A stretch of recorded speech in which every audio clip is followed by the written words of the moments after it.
Bismillahirrahmanirrahim. Assalamualaikum warahmatullahi wabarakatuh. Pemirsa Ibaska TV dimanapun Anda berada. Berjumpa lagi dengan saya dalam kajian parenting. Hari ini saya ditemani oleh Ustadz Umar. Assalamualaikum Ustadz Umar. Waalaikumsalam warahmatullahi wabarakatuh. Sehat Ustadz? Alhamdulillah sehat. Alhamdulillah sehat. Nah, ini kita harus sering jaga-jaga kesehatan Ustadz ya. Ya, betul sekali. Mulai hujan-hujan lagi nih. Memang ini masa peralihan kayaknya. Iya. Dari panas ke hujan. Jadi memang harus ekstra. Iya, September ya waktunya berganti. Tapi nanti hujan palingnya bulan November, Desember mungkin. Ya, pilek itu hal yang wajar sekarang. Gak hanya santri, Ustadznya juga pilek. Ustadznya juga pada pilek ya. Iya.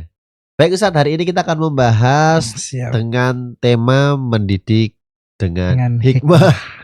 Saya dikasih tema ini langsung bertanya-tanya. Maksudnya bagaimana ini Ustadz? Siap. Mohon pencerahannya untuk mendidik dengan hikmah itu gimana Ustadz? Ya, jadi kalau di ayat Al-Quran itu yu'til hikmata may yasha wa may yu'tal hikmata faqad utiya khairan katsira wa ma yadhakkaru illa ulul albab.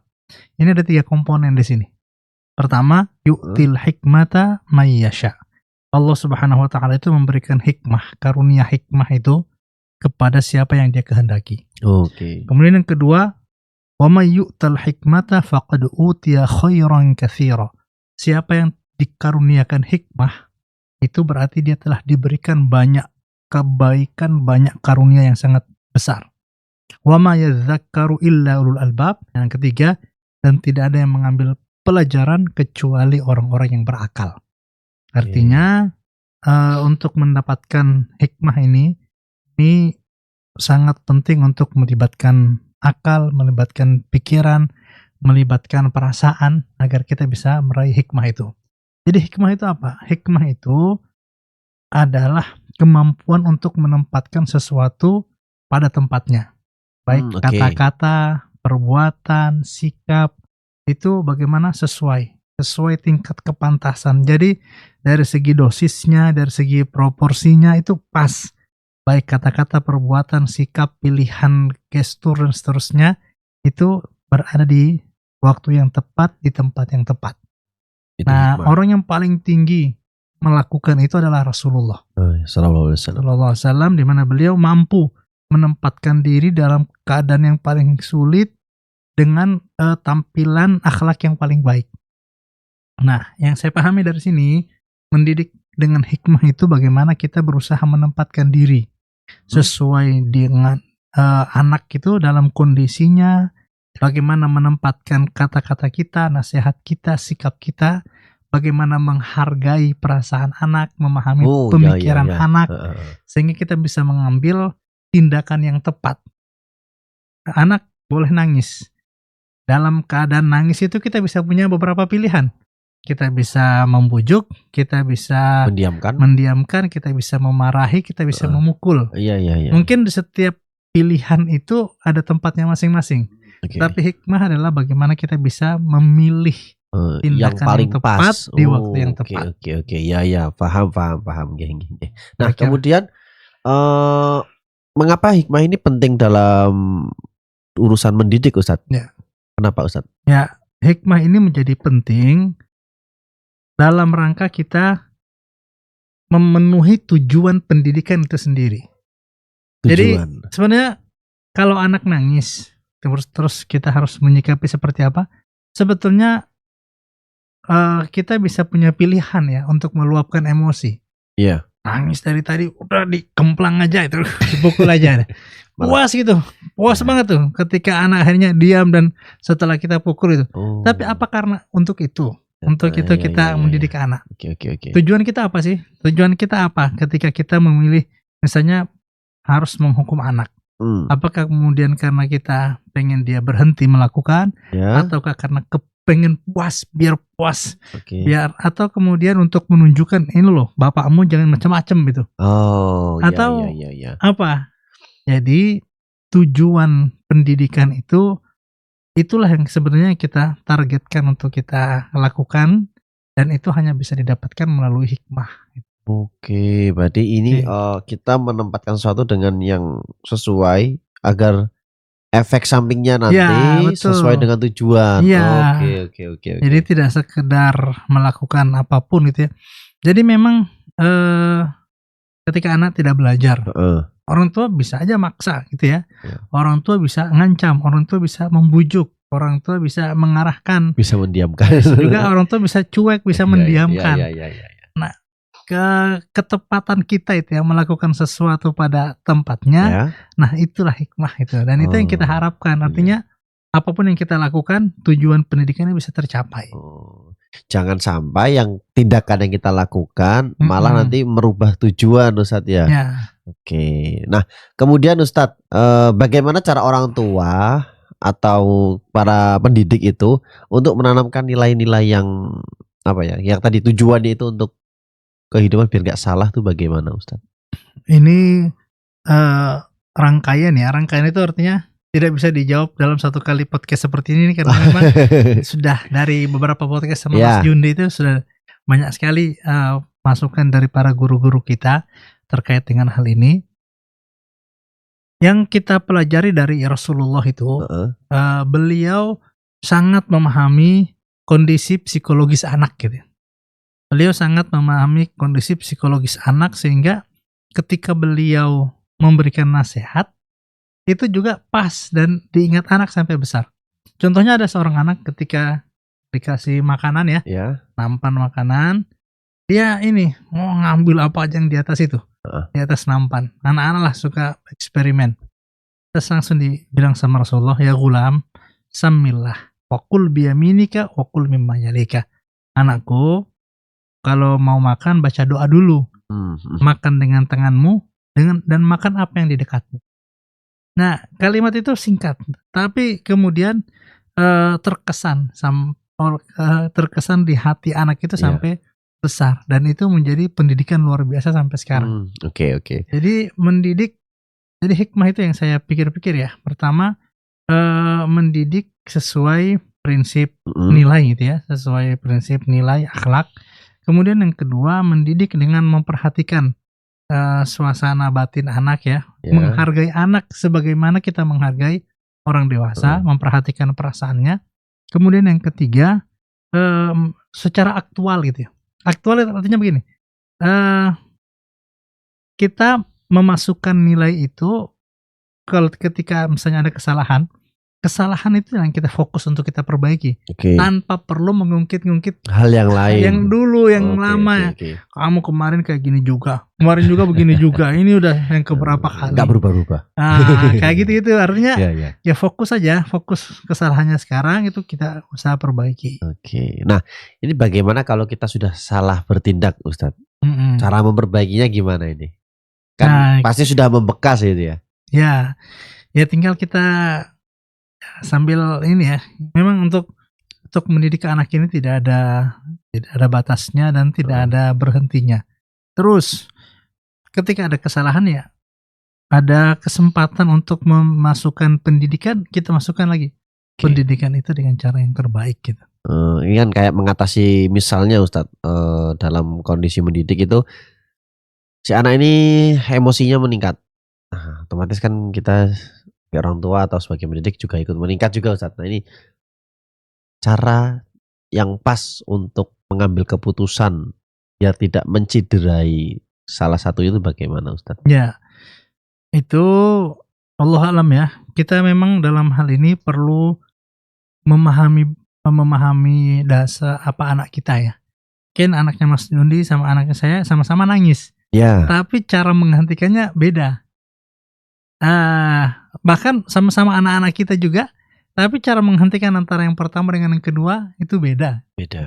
Nah, salah satunya misalnya dengan mengalihkan perhatian. Mengalihkan perhatian itu dia lagi fokus apa, kita ajak ngobrol yang lain. Kita ajak cerita. Kalau misalnya ada anak ya, misalnya dia sudah nangis, dia ngerengek satu, ya kita ajak ngobrol. Ceritakan sesuatu yang lain. Atau kita mengarahkan dia untuk kepada sesuatu yang lain. Nah, metode mengarahkan ini juga sangat bagus ya untuk mempengaruhi emosi kita dan juga emosi anak. Kemudian yang kedua, kita bisa mendengarkan membuat dia mencurahkan semua kekesalannya dulu.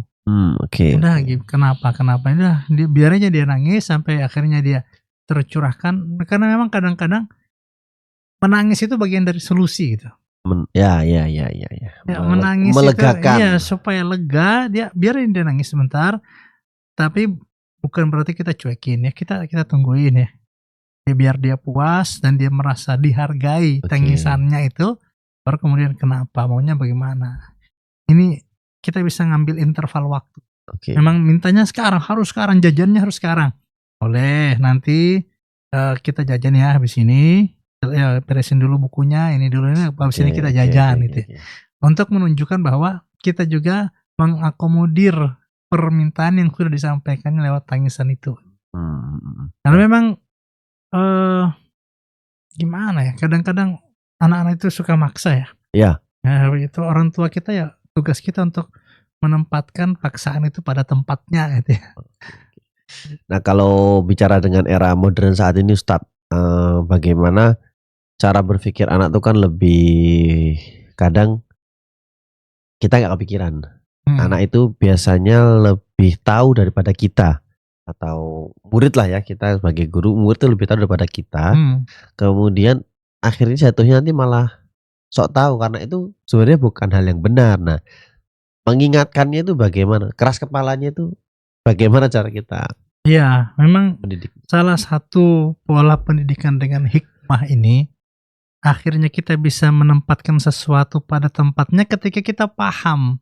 Sebetulnya maksudnya apa? Oh, ternyata maksudnya ini beda dengan perkiraan kita itu. Dia misalnya, kita itu mengira dia itu pengen jalan-jalan, pengen jajan. Ternyata bukan, dia itu cuma pengen sesuatu yang lain. Nah, kemampuan kita untuk memahami, biarkan dia bercerita, oh ternyata maksudnya ini. Kemudian kita bertindak dengan tepat, itulah hikmah. Jadi dalam kondisi-kondisi seperti itu memang kadang-kadang kita perlu diam untuk mendengarkan dulu. Untuk tahu ini sebetulnya maksudnya apa, ini pengennya apa, harapannya apa. Ketika kita, saya merasakan ya, lebih berusaha lebih banyak memahami dan lebih banyak mengerti gitu ya. Ternyata permintaan anak-anak itu jauh lebih sederhana dari apa yang kita bayangkan gitu ya. Atau mungkin kita aja udah overthinking, padahal anak-anak itu sebetulnya permintaannya itu yang nggak banyak-banyak gitu, cuma pengen diperhatikan dan seterusnya. Iya. Memahami permintaan anak ini yang sulit Ustaz. Memahami permintaan itu kadang-kadang kita sok tahu itu. Udah ini aja. Ternyata dia bukan yang ini, maksudnya itu ini gitu. Bagi orang tua dalam menyikapi hal tersebut Ustaz, bijaknya bagaimana Ustaz? Nah, hikmahnya itu di situ tuh. Hikmahnya itu bagaimana kita bisa melakukan, fokus kita bagaimana melakukan sesuatu yang tepat di waktu yang tepat. Nah, ini perlu latihan berarti Ustaz. Perlu latihan, dan itu perlu memahami, perlu berbesar hati. Perlu berbesar hati itu artinya ya perlu ini, kadang-kadang tadi seperti kata Mas Jundi, sudah terbawa emosi dulu. Terbawa emosi dulu. Nah, ini yang perlu kita tahan gitu ya. Perlu kita tahan diri kita ini untuk sebentar mendengarkan harapan dari anak-anak. Ustadz, ini ada problem yang mungkin lagi sering terjadi saat ini di lingkungan pondok Ustadz, di mana anak-anak itu, terutama yang masih baru-baru, pengennya tuh gak mau di sini, gak betah. Nah, tapi orang tua itu ngotot, kamu tuh harus di sini, kamu tuh harus belajar, kamu harus ngafal. Tapi anaknya tuh makin tertekan, akhirnya melampiaskannya dengan hal lain. Nah, ini bagaimana cara komunikasi orang tua yang baik untuk meyakinkan anaknya bahwa tujuan ayah ibu tuh bagus loh, kamu tuh harus bisa menerimanya. Nah, itu bagaimana Ustadz? Ya, jadi kita itu kadang-kadang dihadapkan pada dua hal. Anak-anak itu dihadapkan pada dua hal. Apakah, misalnya contoh sekolah ya, sekolah. Contoh melanjutkan di SMA Ibnu Abbas misalnya. Ada orang yang melanjutkan ini atas pilihan saya sendiri. Dan karena ini pilihan saya, maka saya menjalani apapun konsekuensinya. Ada yang menyatakan gak usah maksa anak.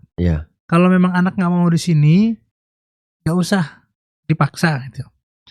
Artinya akhirnya kemudian ada orang-orang yang dia lebih mementingkan anaknya itu. Udah, karena memang anaknya nggak di sini, ya sudah kita ikuti keinginan anak. Nah, ada satu hal yang perlu kita perhatikan, bahwa kita memilih sesuatu dengan alasan bakti kepada kedua orang tua, itu menjadi sebab keberkahan. Nah, anak-anak kadang-kadang begini, memangnya ibu yang jalani, memangnya ibu yang belum sampai. Iya, memangnya ibu yang akan belajar, memangnya ibu yang akan menghafal Quran, memangnya ibu yang akan susah-susah selama perjalanan. Artinya dia tuh merasa ya pilihanku, ibu nggak usah ikut campur. Padahal sebetulnya ketika dia memilih dengan alasan dia bagian dari bakti dia kepada kedua orang tua, maka di sisi itu nanti bisa saja tidak mungkin awal-awalnya tidak sejalan, tapi lama-lama dia akan merasakan keberkahan. Nah. Ini gimana Ustadz? Caranya biar yakin lebih cepat gitu Ustadz? Nah, itu dengan contoh. Memberikan contoh. Nah, contohnya saya pribadi lah. Yang paling dekat. Saya awalnya itu ketika di pondok kan suka bahasa Arab. Jadi baca kitab, mahfudhot, balaghah itu saya suka.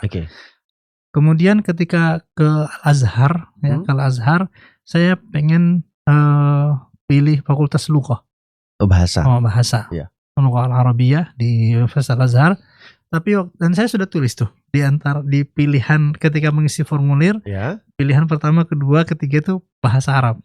Dan saya merasa insya Allah mampu dalam hal ini, karena teman-teman satu pelatihan itu sudah sering komunikasi segala macam. Banyak teman-teman yang satu belajar bersama, itu mereka pilih lughah gitu. Tapi kemudian kata bapak saya, pilih fikih, pilih syariah.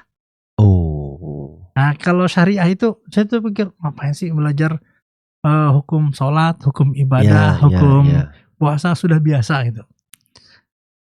Tapi karena berbakti kepada kedua orang tua, dah apa-apa, saya pilih fikih karena ini pilihan diminta oleh bapak, diminta oleh ibu sebagai bagian bakti kepada kedua orang tua.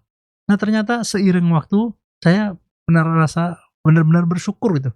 Alhamdulillah, ternyata memang pandangan bapak saya, pandangan ibu saya itu jauh lebih luas daripada pandangan saya pribadi. Dari segi pertama mengenali diri saya, ternyata bapak dan ibu saya itu jauh lebih mengenali diri saya daripada diri saya sendiri. Sehingga tahu apa potensi yang saya harus kembangkan lebih dalam. Kemudian yang kedua, dari segi cakupan bahasa itu penting. Tapi kemudian dari segi keseharian, ternyata penguasaan hukum Islam, syariah, bukan cuma sekedar sholat, tapi jauh banyak sekali sisi-sisi kehidupan, masuk ke usul fikihnya, masuk ke qawaid fikihnya, masuk ke maqasid syariahnya. Itu ternyata pengembangan dari fikih itu jauh lebih luas gitu. Di samping kita tetap masih bisa membaca kesukaan kita tadi, bahasa, kemudian syair, mahfudhot bisa kita baca sambil jalan. Tetapi dari pendalaman kita memilih untuk pendalaman syariah gitu. Nah, di situ itu kemudian contoh kita berikan kepada anak-anak, ternyata hikmah yang diberikan oleh bapak saya untuk memilihkan yang terbaik, jurusan yang terbaik, kemudian fakultas yang tepat menurut bapak saya, itu ternyata membawa keberkahan. Saya dengar waktu lihat itu wawancara Taufik Hidayat, bulu tangkis itu, bulu tangkis dia nasional terus sampai tingkat internasional.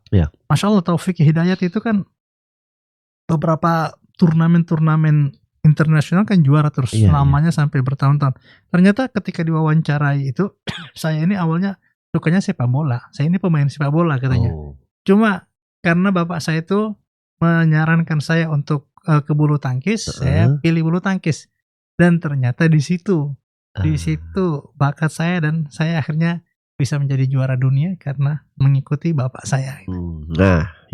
Nah, contoh-contoh seperti ini penting untuk kita berikan kepada anak-anak supaya mereka nggak so tahu juga. Ini kan hidupku, aku sendiri yang ngatur. Betul, kamu sendiri yang ngatur. Cuma memang kadang-kadang pandangan kita ini belum luas, dan orang tua kita yang bisa melihat mana sebetulnya yang jauh lebih luas dan sesuai dengan bakat dan potensi kita. Oke.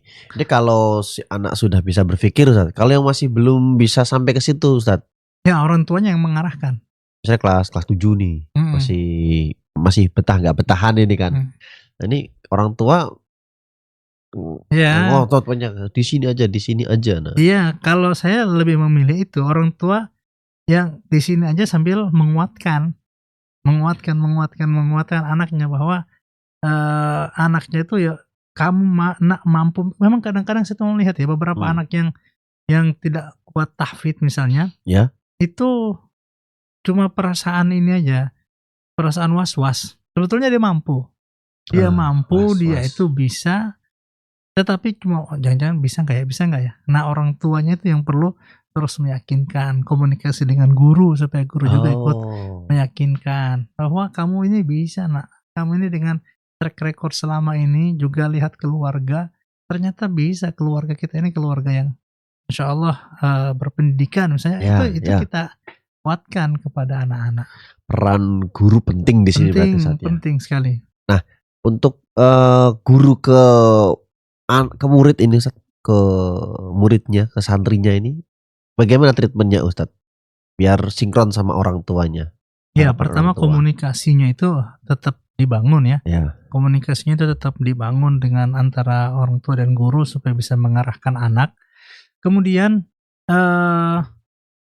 dalam hal ini memang saya ingin cerita satu ya, Mas Indi. Silakan, Ustaz. Imam Abu Hanifah ini dia aslinya suka ilmu kalam tuh. Suka belajar ilmu kalam, ilmu tentang debat, tentang aliran-aliran pemikiran teologi. Itu jago Imam Abu Hanifah dalam hal itu. Tapi kemudian ketemu dengan namanya Imam Al-Auza'i. Imam Al-Auza'i bilang, kamu itu bakatmu di fikih. Kalau kamu mendalami fikih, kamu akan jadi jauh lebih baik daripada mendalami ilmu kalam. Akhirnya karena nasihat dari Imam Al-Auza'i ini, jadi mendalami fikih, Masya Allah, dia menjadi salah seorang imam mazhab. Imam mazhab Hanafi yang terkenal sampai sekarang. Gitu ya. Kemudian begitu juga Imam Bukhari. Imam Bukhari itu awalnya belajar fikih. Dia, kemudian ketemu dengan gurunya. Gurunya bilang, kamu itu paling bagus belajar hadis. Kalau ada yang mempelajari hadis ini nanti potensimu akan lebih bermanfaat dan lebih dahsyat kalau di situ. Dan dia ikut itu. Ternyata beliau menjadi seorang ahli hadis yang luar biasa sampai sekarang. Dan contoh-contoh itu banyak kalau kita lihat di literatur Islam. Jadi beberapa murid itu menjadi hebat karena mengikuti perintah gurunya, mengikuti arahan dari gurunya.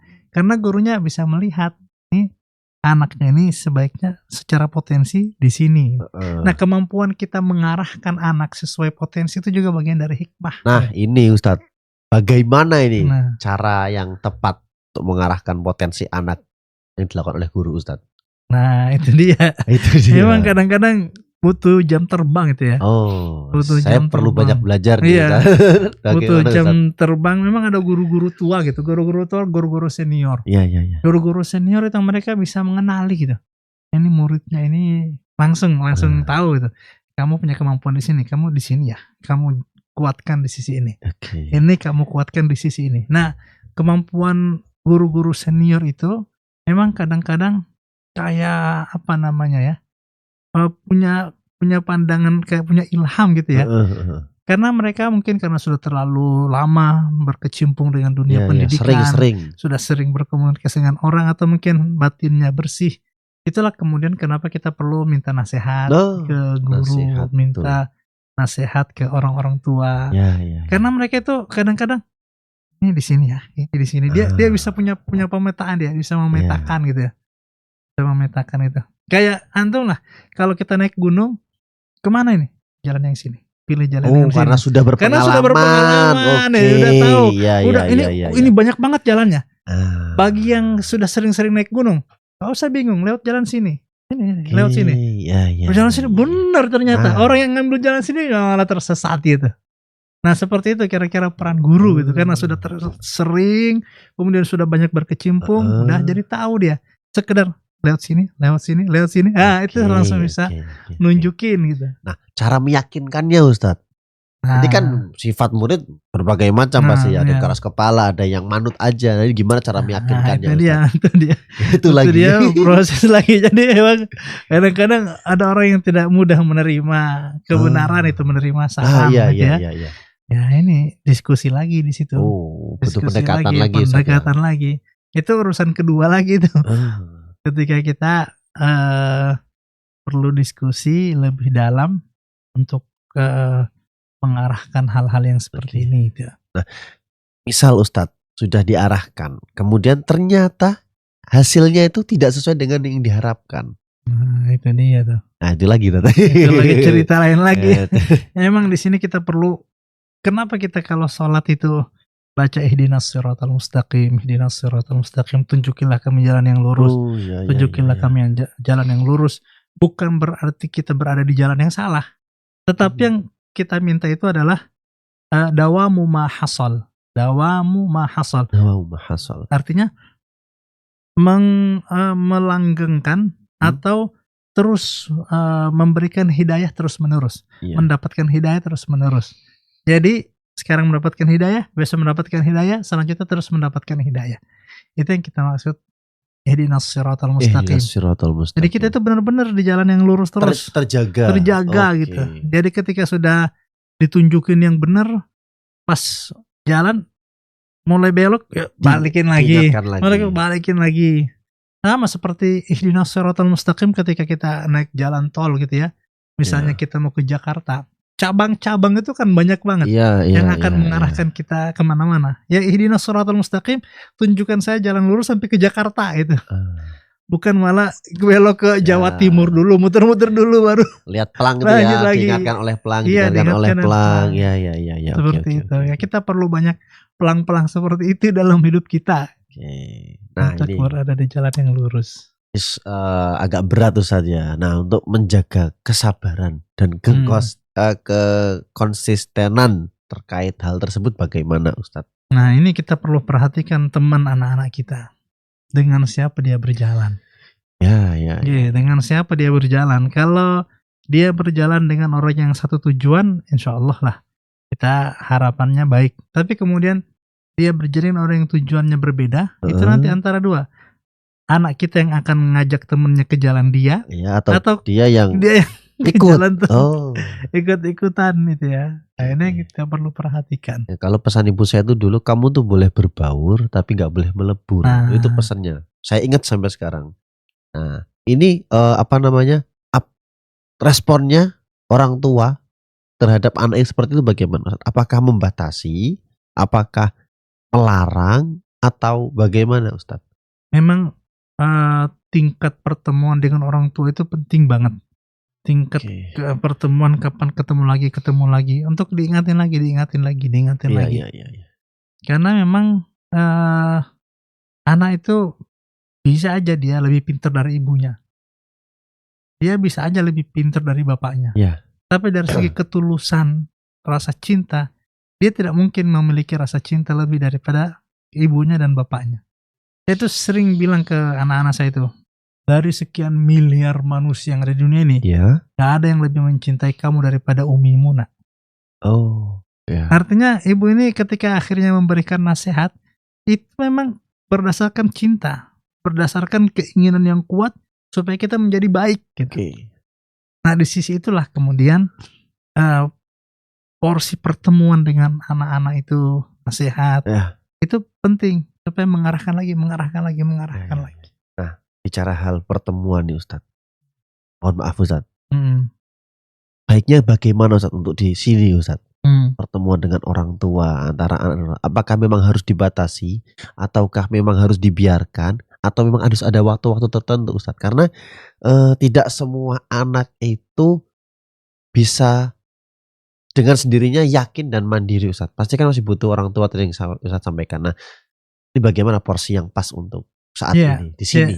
Jadi ada dua fenomena. Ada yang keseringan, ada yang juga yang nggak mau.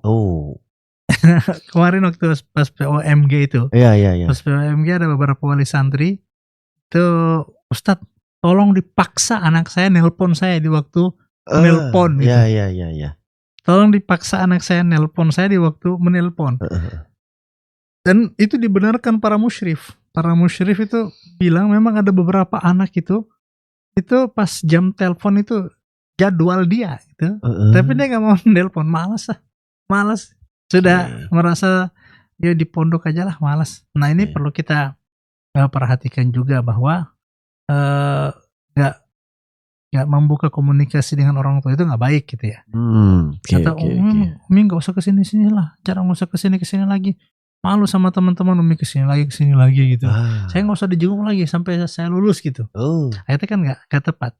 Sama nggak tepatnya juga orang tua yang sudah dikasih jatah setiap bulan, pekan kedua, pekan ketiga, masih datang ke sini setiap pekan, bahkan setiap minggu datang ke sini. Udah belum cukup, tolong fotokan anak saya, kirimin fotonya itu. Nah, di sini memang kenapa kita membuat jadwal? Iya. Karena memang pondok ini punya program. Takutnya kalau sering pada pertemuan-pertemuan program itu jadi tidak berjalan dengan lancar. Lalu di akhir dituntut, kok anak saya nggak sesuai target, nggak sesuai harapan.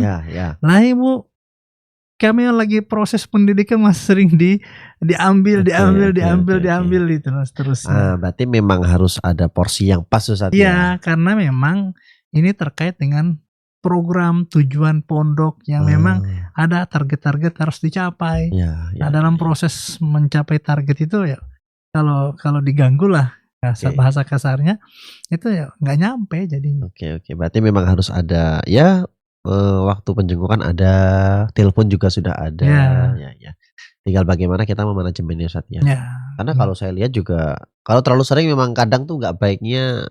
Menurut pengalaman saya Ustaz ya, karena pernah jadi santri, nggak baiknya ya jadi merasa tergantung. Ada ibu, ada ayah. Kalau nggak pernah juga nggak baik Ustaz. Nggak pernah itu rasanya kayak aduh nggak diharapin lagi. Ya. Oke, selanjutnya Ustaz, jika ada satu pesan hikmah untuk orang tua dulu nih, apa yang paling utama Ustaz? Ya, yang paling utama kita memperhatikan kondisi psikologis anak, menempatkan anak layaknya manusia. Yang punya perasaan, yang punya pikiran, yang punya hati, sehingga kita bisa berkomunikasi dengan baik. Kemudian yang kedua, kita fokus kepada tujuan yang ingin kita harapkan dari anak apa. Saya baru saja mendengarkan kata hikmah kalau kita ingin memerintah atau meminta anak melakukan sesuatu, pertama senyum. Yang kedua mendekat, sentuh anak dengan lembut, panggil namanya dengan baik, baru kita mencapaikan permintaan. Jadi kalau misalnya menyuruh anak untuk belajar, kita senyum dulu kepada anak. Kita mendekat, kemudian kita sentuh anak, kita panggil namanya, lalu nak belajar ya. Nah, proses 4 hal ini itu untuk menuju satu permintaan. Nah, satu permintaan kita ini itu anak punya pilihan melakukan atau tidak melakukan. Tapi begitu kita awali dengan 4 hal ini, dengan senyum, mendekat, menyentuh, menyebut nama, insya Allah permintaan kita ini bisa kita lakukan. Lebih dekat ya, lebih dekat. Lebih dekat secara fisik gitu, bukan diteriakin, oh sini, ambilin. Bisa aja. Anak-anak di situ akan dia punya pilihan. Intinya begini, ketika kita meminta sesuatu kepada anak, dia mesti ada pilihan, melakukan atau tidak melakukan. Nah, usaha kita dari orang tua itu adalah bagaimana caranya supaya dia mau melakukan. Maka kita perlu ada mukaddimah tadi supaya nanti dia bisa melakukan apa yang kita harapkan. Agar nanti ke depannya semakin terbiasa ya. Anaknya jadi manut. Iya, siap Ustaz. Kemudian Ustaz, mungkin terakhir ini, jika tadi untuk orang tua, sekarang untuk anak Ustaz. Jika ada satu pesan hikmah untuk anak, apa yang paling utama Ustaz? Yang paling utama berbakti kepada kedua orang tua. Karena tidak ada yang paling mencintai kita dan telah melakukan pengorbanan yang paling banyak lebih daripada orang tua kita. Kesadaran ini kadang-kadang terlambat muncul. Tetapi kita harus yakin Ya. bahwa orang tua tidak mengharapkan apapun dari anaknya kecuali kebaikan. Jadi itu ya. Tersentuh saya. Oh ya Ustaz, ini yang paling akhir nih Ustaz. Pesan untuk kami para pendidik Ustaz. Ya. Itu bagaimana? Ya, kita tempatkan anak-anak kita ini, anak-anak didik kita seperti anak-anak kita sendiri. Artinya bagaimana kita memiliki harapan kepada anak-anak kita, begitu juga kita harapkan kepada anak-anak didik kita. Bagaimana kita memandang anak kita, begitu kita pandang juga anak-anak didik kita, sehingga benar-benar perhatian dan curahan kasih sayang, kemudian sentuhan hati itu bisa terjadi sebelum sentuhan fisik. Doa dari guru ya itu juga memiliki kekuatan sebagaimana doa dari orang tua kepada muridnya.